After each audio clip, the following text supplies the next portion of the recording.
Quando falamos sobre eventos históricos, é quase inevitável nos pegarmos pensando: e se as coisas tivessem acontecido de um outro jeito? Como teria sido de verdade? Esse tipo de pensamento surge com ainda mais força quando refletimos sobre os desdobramentos da Segunda Guerra Mundial.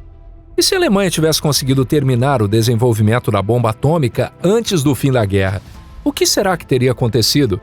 E se os foguetes V2 tivessem atingido um nível de precisão capaz de causar danos realmente decisivos? Será que isso teria mudado o rumo da Segunda Guerra? Ou no fim das contas não faria diferença? Olá, pessoal! A verdade é que existia uma outra arma extremamente importante que a Alemanha nazista nunca chegou a usar de fato. E essa arma talvez pudesse ter influenciado profundamente os rumos da guerra. Estamos falando do submarino alemão tipo 21, conhecido como Elektroboot, um modelo que muitos especialistas consideram o primeiro submarino de verdade da história. Até então, submarinos eram na prática barquinhos que apenas conseguiam submergir por um tempo limitado. Já o tipo 21 era um verdadeiro navio subaquático, projetado desde o início para operar de forma eficiente debaixo d'água. Quem fala com vocês é o Deluca e esse é o nosso canal Pipa. Seja bem-vindo! E a partir de agora vamos explorar esse assunto com calma e em detalhes. Então, hora de começar o nosso conteúdo de hoje.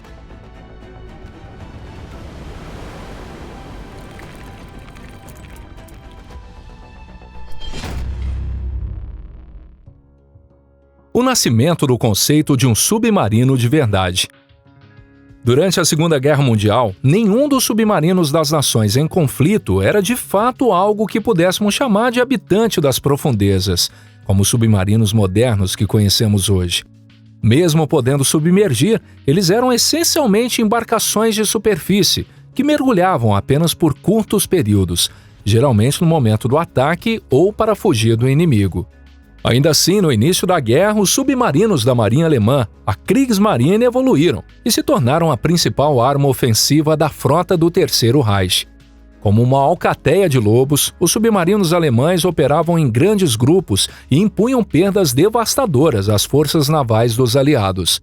No entanto, essa era dourada da caçada livre durou no máximo uns 2 anos. A partir de 1943, o jogo virou completamente. Os aliados passaram a contar com métodos eficazes de contra-ataque contra os predadores do mar alemães. Além disso, a inteligência britânica conseguiu decifrar os códigos de comunicação dos alemães, e a partir daí, os movimentos dos submarinos da Alemanha passaram a ser completamente monitorados pelos aliados. A Kriegsmarine começou a sofrer perdas catastróficas. Em fevereiro de 1943, por exemplo, perdeu 12 submarinos.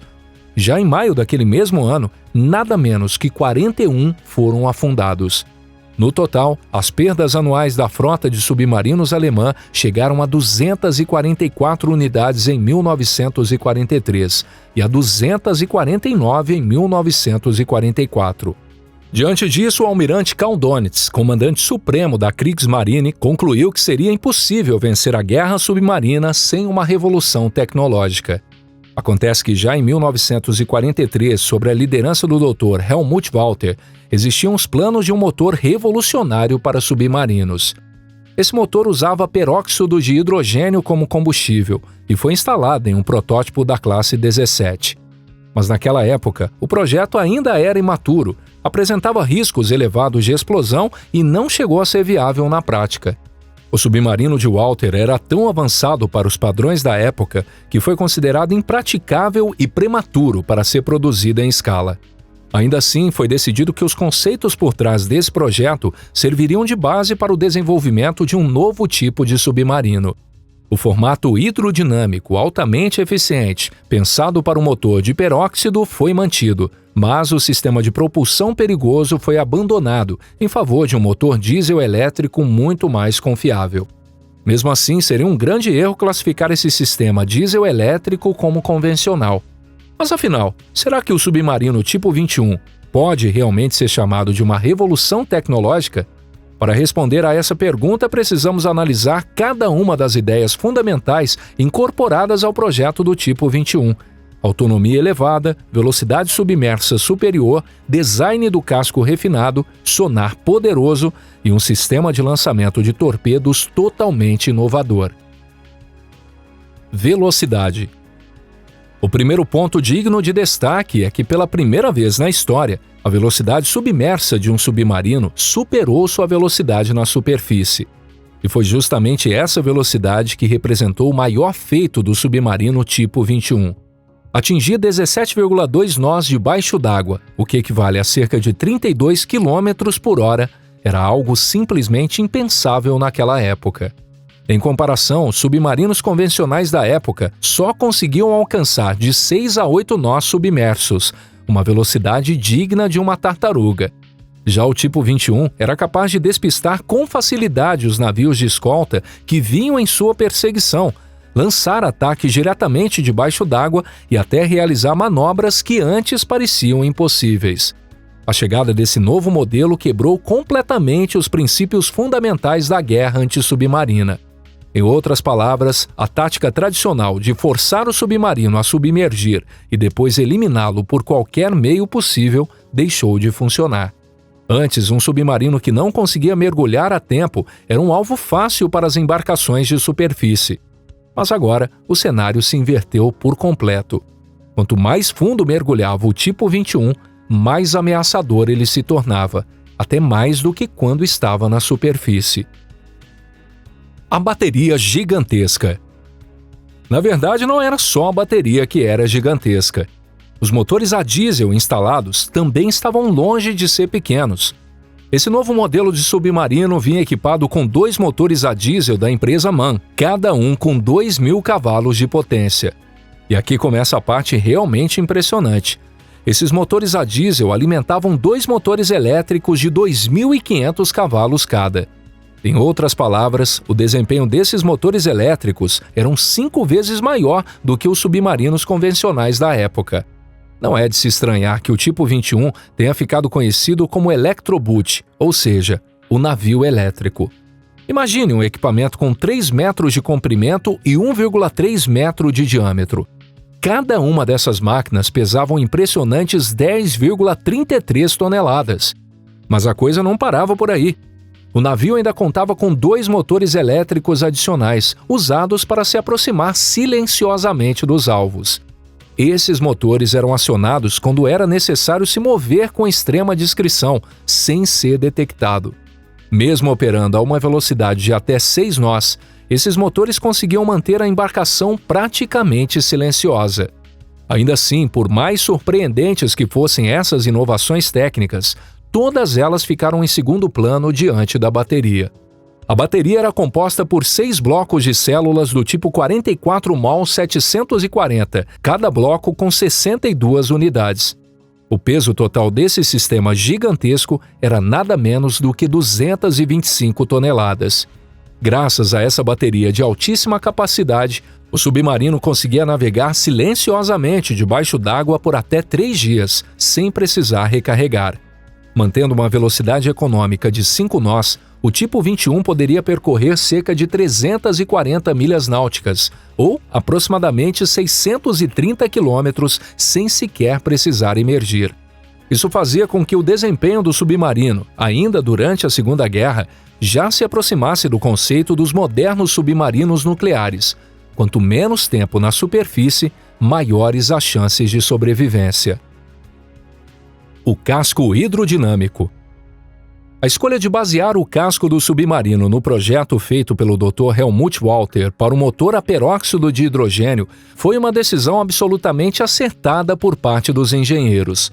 Com esse projeto, os engenheiros alemães abandonaram a estrutura tradicional de casco duplo e adotaram uma silhueta elegante, parecida com um torpedo, semelhante ao que vemos nos submarinos nucleares modernos. É importante lembrar que não foi a Alemanha que copiou o design dos submarinos modernos. Foi exatamente o contrário. Os submarinos atuais se inspiraram nesse modelo alemão.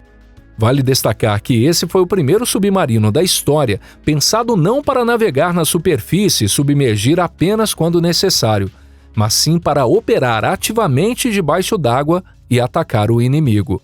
O formato totalmente hidrodinâmico foi alcançado com um casco de linhas suaves e uma torre de comando extremamente reduzida. A estrutura sem ângulos e o formato singular, parecido com o 8 deitado, ajudavam a reduzir drasticamente a resistência da água, aumentando muito sua velocidade submersa.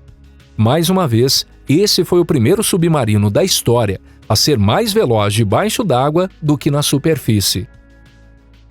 Armamento e tecnologia. O armamento desse submarino também era algo absolutamente revolucionário para a época. E o que mais se destaca nem é o armamento em si, mas o sistema automático de recarga dos tubos de torpedo. Esse sistema era baseado em um mecanismo eletromecânico que movimentava os torpedos sobre carrinhos. Graças a um inovador sistema hidráulico semiautomático, os 6 tubos de torpedo instalados na proa podiam ser recarregados em apenas 10 a 20 minutos, permitindo que os 23 torpedos a bordo fossem disparados em rápida sequência. Essa velocidade de recarga era incomparavelmente superior à dos modelos anteriores. Os aliados, por sua vez, só conseguiam ter algo parecido no final da década de 1950. Além disso, o Tipo 21 foi o primeiro submarino da história equipado de forma completa com os mais modernos sistemas acústicos subaquáticos, receptores de rádio e alertas de radar, o que elevou drasticamente sua capacidade de detecção de alvos. Combinando sensores laterais e sistemas capazes de calcular com precisão a distância e a direção dos alvos, o submarino passou a ser capaz de caçar debaixo d'água sem precisar emergir nem revelar sua posição. Essa espécie de caçada às cegas representava uma vantagem tática absolutamente incomparável. A realidade foi mais dura que o plano. Se a Alemanha nazista tivesse conseguido colocar em prática seu plano de modernização radical da força submarina, talvez sua derrota tivesse sido adiada, e o fim da guerra também teria levado um pouco mais de tempo. No entanto, mesmo sendo um submarino extremamente poderoso, ele jamais poderia ter se tornado a arma de vingança que a propaganda nazista prometia nos últimos momentos de guerra. Quando se falava em armamentos com potencial para virar o jogo, os líderes do Terceiro Reich pensavam em mísseis balísticos V2 ou em bombas atômicas, não em submarinos. Mas para o bem da humanidade, é um alívio saber que ideias tão insanas como o uso real de armas nucleares ou a renovação total da frota de submarinos jamais saíram do papel. E o fato é que, apesar de todo o avanço tecnológico, o projeto do submarino Tipo 21 acabou sendo um fracasso completo. Por trás desse fracasso estavam tanto causas políticas quanto problemas técnicos bem concretos. E essas duas causas estavam tão entrelaçadas que era impossível analisá-las separadamente. Um exemplo claro disso foi a queda na qualidade durante a construção dos submarinos pelo sistema de seções pré-montadas. A Alemanha adotou esse método em 1944 como uma medida desesperada diante de uma situação crítica. De fato, era uma ideia moderna, mas foi implementada por pura necessidade. Naquela altura, o território alemão inteiro era bombardeado quase todos os dias, e não havia alternativa senão espalhar a produção dos submarinos por fábricas em várias regiões do país. O sistema por seções também tinha como objetivo acelerar o ritmo da construção. Por isso, optou-se por dividir o casco em 9 grandes blocos fabricados separadamente. À primeira vista, parecia uma solução ideal para um país à beira do colapso. Mas na prática, essa decisão acabou gerando o pior dos cenários. No momento da montagem, as seções não encaixavam corretamente e os ajustes levavam meses para serem concluídos. Como faltavam operários experientes, dezenas de equipamentos foram instalados com erros críticos e tudo precisava ser desmontado e consertado novamente, o que causava novos atrasos. E, sinceramente, isso não surpreende. As fábricas operavam sob bombardeios constantes, e muitas vezes tudo o que restava depois de um ataque eram escombros. Naturalmente, os próprios blocos dos submarinos, ainda em construção dentro dessas fábricas, acabavam destruídos junto com elas. O mesmo destino trágico aguardava os cascos que estavam sendo montados nos estaleiros de Hamburgo, Bremen e Danzig. Esses estaleiros também eram alvos constantes de bombardeios pesados. Como resultado, até mesmo submarinos praticamente prontos acabavam danificados ou completamente arrasados. E quando finalmente se conseguia levar uma embarcação até a fase final, quase sempre faltavam tripulação, combustível para testes de navegação ou sequer havia tempo suficiente para corrigir os defeitos que iam surgindo. Tarde demais. Ainda assim, a construção dos submarinos tipo 21 continuou. Até o fim da guerra, 118 unidades chegaram a ser concluídas, mas a maioria delas não estavam em condições reais de combate. Em abril de 1945, o Terceiro Reich conseguiu colocar em ação apenas 4 submarinos. Por mais que apressassem a produção, a queda do Terceiro Reich avançava ainda mais rápido. Os primeiros submarinos prontos para o combate, o U-2511 e o U-3008, zarparam apenas alguns dias antes da rendição da Alemanha e de sua marinha, a Kriegsmarine. No momento em que receberam a ordem de cessar fogo, essas embarcações já estavam em operação no Atlântico. O capitão do U-2511, inclusive, chegou a realizar um ataque simulado bem-sucedido contra um cruzador pesado britânico Norfolk. Se ele tivesse ignorado a ordem de rendição enviada por Dönitz via rádio, é possível que aquele ataque tivesse sido um sucesso real. Esse episódio demonstrou claramente a maior vantagem do tipo 21, a capacidade de travar todo o combate debaixo d'água, sem depender da superfície. Após a rendição da Alemanha, 156 submarinos foram entregues aos aliados, incluindo alguns do modelo 21. E de acordo com a Comissão Naval Tripartite, apenas 30 desses submarinos seriam repartidos entre os aliados, os demais seriam todos destruídos. Na prática, entre 7 e 10 submarinos do tipo 21 acabaram nas mãos de países como Estados Unidos, Reino Unido, União Soviética e França. A grande maioria dos 118 construídos foi afundada, ou no âmbito da Operação Deadlight, ou pelas próprias mãos dos alemães. Alguns desses submarinos chegaram a ser resgatados mais tarde.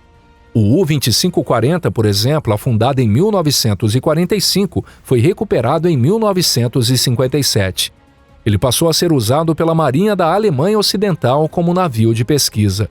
No fim das contas, o tipo 21 surgiu tarde demais e não teve nenhum impacto real no desfecho da Segunda Guerra Mundial. Mas, em compensação, influenciou profundamente o desenvolvimento dos submarinos no pós-guerra, especialmente nos Estados Unidos, no Reino Unido e na União Soviética. Após a guerra, essas embarcações foram levadas como espólio, desmontadas peça por peça e estudadas minuciosamente para se absorver o conhecimento tecnológico alemão.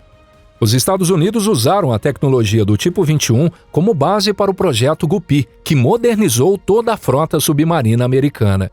A União Soviética estudou os submarinos capturados e desenvolveu a partir deles o modelo 613, conhecido no Ocidente como Classe Whiskey, dando origem à sua própria série de submarinos diesel-elétricos. O Reino Unido também se inspirou nessas tecnologias do futuro alemãs para desenvolver suas classes Porpoise e Oberon, renovando completamente sua força submarina. Na prática, todas as potências navais do pós-guerra passaram por um renascimento tecnológico, e o ponto de partida foi a engenharia do tipo 21. E se você curtiu o vídeo de hoje, não esqueça de deixar seu like, inscrever-se aqui no canal e compartilhar com seus amigos. Muito obrigado por assistir até o fim. E a gente se vê no próximo episódio aqui no canal Pipa. Um forte abraço e até lá. Tchau, tchau.